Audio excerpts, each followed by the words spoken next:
我来催稿。催稿？你是画手，又不是责编。你听我说，你现在虽然只是普通画手，但我会跟公司申请，尽可能让你早点开始独立创作。不用，我根基尚浅，还是先跟陆老师学习吧。我？你不是很讨厌我的画风和故事吗？你知道这世间万物都逃不过一个真理吗？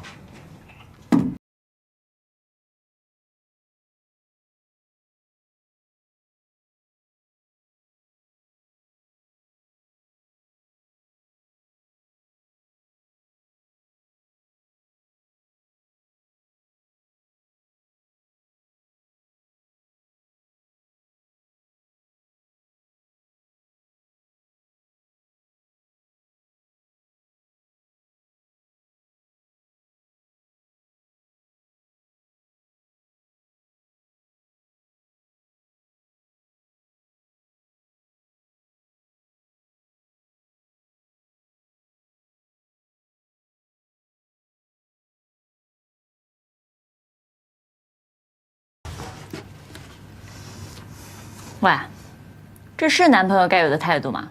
不好意思，你的男朋友季思琪被我锁在橱柜里了。今天来的是你的责编以及助手 Key， 请多指教。Key 酱是吧？邢律呢？你确定就这么空手啦？我相信陆老师的效率一定可以在凌晨之前完成今日份的画稿，所以没打算留宿。